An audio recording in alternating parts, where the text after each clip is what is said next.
दर्जी। प्यारे बच्चों, आज सुने मुझसे कहानी एक हाथी की जिसका नाम राजा था। उसके बड़े बड़े कान, छोटी छोटी काली आंखें और एक बड़ी सी सूंड थी। वो रोज नहाने के लिए नदी पर जाया करता था।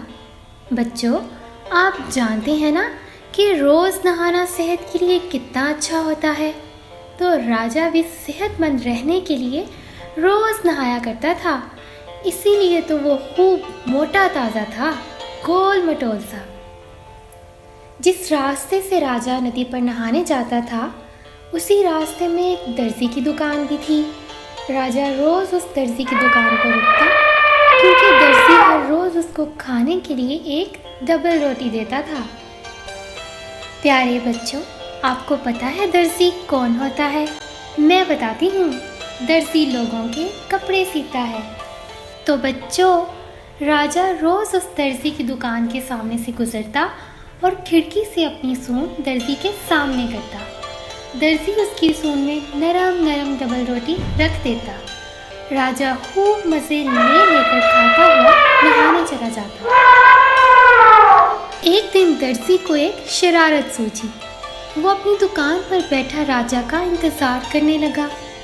राजा दुकान पर आया और अपनी सूंड खिड़की से अंदर की, ताकि दर्जी से डबल रोटी ले सके। लेकिन ये क्या, दर्जी ने रोटी की बजाय एक बारीक और नोकदार सुई राजा की सूंड में चबो दी।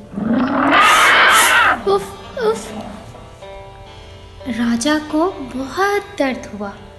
उसकी छोटी छोटी आंखों में मोटे मोटे आंसू आ गए। लेकिन उसने दर्जी को कुछ ना कहा, बस चुपचाप नदी पर नहाने चला गया। दर्जी अपनी शरारत पर खूब हंसा। कितनी बुरी बात थी ना। एक तो उसने राजा के साथ बुरा किया और फिर अपने किए पर खुश भी था।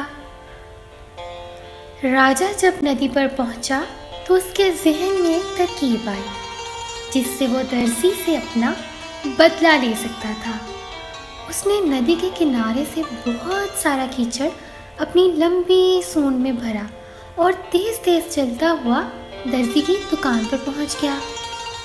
दर्जी तो बैठा कपड़े सी रहा था, रंग बिरंगे प्यारे प्यारे।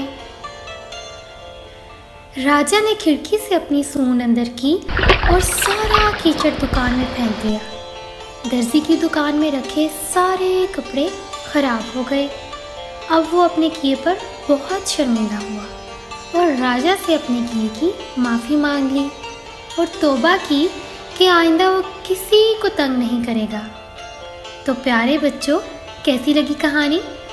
आप भी आज मुझसे वादा करें कि कभी कोई ऐसी शरारत नहीं करेंगे जिससे दूसरों को नुकसान पहुंचे।